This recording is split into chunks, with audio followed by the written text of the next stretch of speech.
गर्त निवास निम्न में से किस संस्कृति का विशेष लक्षण है? तो मध्य गंगा घाटी की नवपाषाणी संस्कृति, हड़प्पा संस्कृति, बलूचिस्तान की ताम्र पाषाणी संस्कृति, कश्मीर घाटी की नवपाषाणिक संस्कृति। तो गर्त निवास निम्न में से किस संस्कृति का विशिष्ट लक्षण है? तो गर्त निवास होता है कि नवपाषाण काल में मनुष्य क्या करता था कि वो गड्ढों के अंदर रहता था। अब आप सोचोगे कि गड्ढों के अंदर क्यों रहता था और कहीं क्यों नहीं रहता था। तो जैसा कि आपने जानते होंगे कि कश्मीर इलाका ले लो, ऊपर लद्दाख वाली एरिया देखो, तो वहाँ पे क्या बर्फ़ रहती है। तो इंसान तब मकान वगैरह तो थे नहीं, तो तब इंसान क्या करता था, बर्फ़ के नीचे ज़मीन में गड्ढा एक बना लेता था और उसी में अपना रहता था, जिससे कि उसको सर्दी से बचाया जा सके। ठीक है, तो पहले का आंसर है आपका 21वां प्रश्न है। इससे पहले हम 20 प्रश्न पहले टेस्ट पेपर में सॉल्व कर चुके हैं, आज उससे आगे का वीडियो है। तो 21 का आंसर है आपका डी, कश्मीर घाटी की नवपाषाणिक संस्कृति से। अगला प्रश्न, भारत के कुछ क्षेत्रों में लोग जमीन के अंदर गड्ढों में रहते थे। इस बात का संकेत खुदाई से निम्नलिखित में से मिलता है?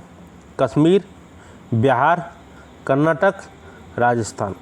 तो भारत के कुछ क्षेत्रों में लोग ज़मीन के अंदर गड्ढों में रहते थे, वो मैंने पहला प्रश्न में सॉल्व बता दिया आपको कि जो कश्मीर का इलाका है वो क्या बर्फीली जगह है, तो वहाँ पर तब कुछ कपड़े वगैरह तो थे नहीं तब इंसान के पास, है ना। तब तो जानवर की खाल लपेट लेता था और गड्ढे में रहता था, जिससे कि उसको सर्दी से अपनी जान बचा सके। अगला प्रश्न, नवपाषाण कालीन गर्त निवासों के अवशेष कहाँ से मिले थे? तो 4 ऑप्शन दिए गए हैं, बुरुजहोम, गुपक्राल, कोचई, महेगढ़ा। तो नवपाषाण कालीन गर्त निवासों के अवशेष कहाँ से मिले थे? बुरुजहोम से तो आपको मिले ही थे। बुरुजहोम कहाँ है आपका? कश्मीर में।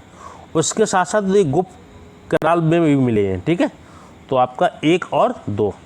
तो प्रश्न लॉन्ग हो रहा था, इसमें नहीं आ रहा था, इसलिए हमने जो मेन स्क्रीनशॉट है वो ले रखा है।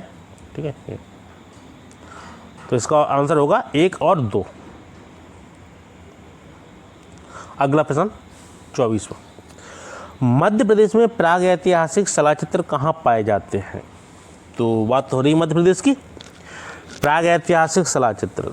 तो आप जानते होंगे, बहुत से जानते हैं कि प्राग ऐतिहासिक शिलाचित्र जो संबंधित हैं वो है आपके भीमबेटका से। तो मध्य प्रदेश की मध्य पाषाणिक संस्कृति से संबंधित है भीमबेटका जी। पुरापाषाण काल में भी काफ़ी किताबों मिलता है, मध्य पाषाण काल का भी मिलता है। ठीक है, तो ये दोनों के बीच में आपको भीमबेटका का इतिहास है। अगला प्रश्न, भारत में किस शिलाश्रय से सर्वाधिक चित्र प्राप्त हुए? भीमबेटका, घाघरिया, लेखैया, आदमगढ़। तो भारत में किस शिलाश्रय से सर्वाधिक चित्र प्राप्त हुए? वे हुए आपके भीमबेटका से। तो भीमबेटका कहाँ है आपकी? मध्य प्रदेश के से रायसेन जिले से 40 किलोमीटर दूर है ना। अगला प्रश्न, निम्नलिखित में से किस स्थान पर नवपाषाणिक स्तर पर गेहूं एवं जौ की खेती के सर्वप्रथम प्रमाण मिलते हैं? तो लोथल है, रंगपुर है, मेहरगढ़ है, कोल्डियाबा है। तो सर्वप्रथम क्या है? नवपाषाणिक स्तर पर गेहूं एवं जौ की खेती जो मिलती है वो मिलती है आपकी मेहरगढ़ से, सी। अगला प्रश्न 27वां, बुरुजहोम के नवपाषाण कालीन शवादानों में मनुष्य के साथ किस पालतू जीव को दफनाने की प्रथा प्रचलित थी? कुत्ता, गाय, कबूतर, घोड़ा। तो सबसे पहले मनुष्य ने कुत्ते को पालतू पशु बनाया। तो कुत्ते का मनुष्य का साथ पाषाण काल से चला आ रहा है, वर्तमान तक है। काफ़ी लोग अपने साथ रखते हैं, ठीक है, बच्चे की तरह रखते हैं। तो उसी प्रकार क्या है, पहले भी उनका लगाव था। तो जैसे कि कोई अपने घर का कोई सदस्य चला जाता था, उसका जो कुत्ता था उसका वफादार, तो उसी के साथ उसको दफना दिया जाता था। तो है आपका आंसर पहला। अगला प्रश्न, निम्नलिखित में से किस स्थल से मानव कंकाल के साथ कुत्ते का कंकाल भी शवादान से प्राप्त हुआ है? तो बुर्जोम, ब्रह्मगिरी, चिराद, मास्की। तो निम्नलिखित में से किस स्थल से मानव कंकाल के साथ कुत्ते का कंकाल भी शवादान से प्राप्त हुआ है? वो है आपका बुर्ज होम से। तो कहाँ है बुर्ज होम? आपका कश्मीर घाटी में। अगला प्रश्न 29, निम्नलिखित में से किस स्थान पर मानव के साथ कुत्ते को दफनाए जाने के साक्ष्य मिला है? तो कोल्डी हवा, बुर्ज होम, चौपानी, मांडो। ठीक है, तो चौपानी मांडो कभी कभी आपको एक ही शब्द मिल जाता है।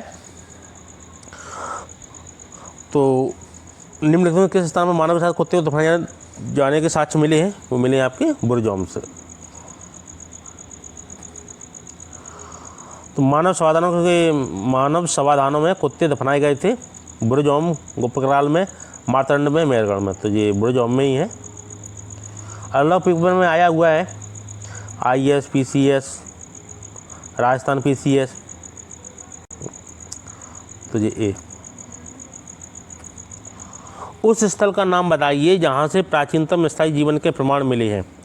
तो किले गुल मोहम्मद, धौलावीरा, कालीबंगा, मेहरगढ़। तो उस स्थल का नाम बताइए जहाँ से प्राचीनतम स्थायी जीवन के प्रमाण मिले हैं। तो शुरुआत में आपको मिला है, वो मिला है आपका मेहरगढ़ से। तो मेहरगढ़ से प्राचीनतम स्थायी जीवन के प्रमाण मिले हैं। अगला प्रश्न 32वां, भारतीय उपमहाद्वीप में कृषि के प्राचीनतम साक्ष्य प्राप्त हुए? चिरांद से, ब्रह्मगिरी से, मेहरगढ़ से, बुर्ज होम से। जैसा कि हमने पिछला प्रश्न देखा है कि प्राचीनतम मनुष्य के साक्ष्य स्थायी प्रमाण पत्र कहाँ से, स्थायी प्रमाण कहाँ से मिले हैं? वो आपके मिले हैं मेहरगढ़ से। तो अब आपका कृषि के प्राचीनतम साक्ष्य प्राप्त हुए हैं। तो देखो, आप जब इंसान एक जगह बसना उसने सीख लिया तो उसने कृषि भी वहीं पे शुरुआत की। ठीक है, तो इसका आंसर भी होगा आपका मेहरगढ़। अगला प्रश्न 33वां, भारतीय उपमहाद्वीप में कृषि के प्राचीनतम साक्ष्य प्राप्त हुए? बुर्ज होम से, ब्रह्मगिरी से, कोल्डी हवा से, मेहरगढ़ से। तो कृषि के प्राचीनतम साक्ष्य कहाँ से प्राप्त हुए? मेहरगढ़ से। अगला प्रश्न, निम्न में से किस एक पुरास्थल से पाषाण संस्कृति से लेकर हड़प्पा सभ्यता तक के सांस्कृतिक अवशेष प्राप्त हुए? तो मेहरगढ़, आमरी, कोटदीजी, कालीबंगन। तो जो कि एक नगर था मेहरगढ़, उसका संबंध पाषाण काल से था और सिंधु घाटी सभ्यता तक उसका अस्तित्व था। तो इसका शुरुआत माना जाता है 7000 ईसा पूर्व। ठीक है, तो मेहरगढ़ का प्राचीनतम इतिहास माना जाता है 7000 ईसा पूर्व, और सिंधु घाटी सभ्यता का इतिहास माना जाता है आपका 2500 ईसा पूर्व लगभग, तो 1750 ईसा पूर्व तक। ठीक है, तो मेहरगढ़ का इतिहास काफ़ी पुराना है और काफ़ी लंबे समय तक ये अस्तित्व में रहा। तो है आपका पहला आंसर 34 का फर्स्ट। अगला प्रश्न 35वां, भारत में व्यवस्थित कृषि का प्राचीनतम प्रमाण कहाँ से प्राप्त होता है? कालीबंगा, मेहरगढ़, लोथल, कोटदीजी। तो भारत में व्यवस्थित कृषि का प्राचीनतम प्रमाण कहाँ से प्राप्त होता है? मेहरगढ़ से। अगला प्रश्न 36वां, भारतीय उपमहाद्वीप में धान की खेती के प्राचीनतम साक्ष्य प्राप्त होते हैं? उत्तर बिहार से, कश्मीर से, महाकौशल से, विंध्य क्षेत्र से। तो भारतीय उपमहाद्वीप में धान की खेती के जो प्राचीनतम साक्ष्य प्राप्त होते हैं ना, वो होते हैं आपके विंध्य क्षेत्र से। अगला प्रश्न 37वां, निम्नलिखित में से किस क्षेत्र में चावल के उत्पादन के प्राचीनतम साक्ष्य मिले हैं? बेलन घाटी, मध्य गंगा घाटी, गोमल घाटी, बोलन घाटी। तो निम्नलिखित में से किस क्षेत्र में चावल के उत्पादन के जो प्राचीनतम साक्ष्य मिले हैं? वो मिले हैं आपके उत्तर प्रदेश में का इलाका है बेलन घाटी। ठीक है, तो ये वहाँ से आपको चावल के उत्पादन के प्राचीनतम साक्ष्य प्राप्त हुए हैं। बेलन और बोलन घाटी दोनों अलग अलग हैं, आपको याद रखना है कि बेलन घाटी है, ना कि बोलन घाटी। अगला प्रश्न 38वां, गंगा घाटी में धान की खेती का प्राचीनतम प्रमाण कहाँ से मिला? सेनुवार, लोहरादेव, सोहगरा, कौशाम्बी। तो इससे पहले हम पढ़ते आए हैं कि प्राचीनतम कृषि का साक्ष्य मिला है आपका मेहरगढ़ से। तो आप नवीन खुदाइयों के अनुसार लोहरा देव से उससे भी प्राचीन 8000 से ईसा पूर्व पहले का, ठीक है। मेहरगढ़ का इतिहास है 9000 ईसा पूर्व, 7000 ईसा पूर्व, और लोहरा देव का इतिहास है 8000 ईसा पूर्व से भी पहले, 8-9 हज़ार के लगभग, है ना। तो जी गंगा घाटी में धान की खेती के प्राचीनतम प्रमाण कहाँ से मिले हैं, वो है आपका लोहरा देव।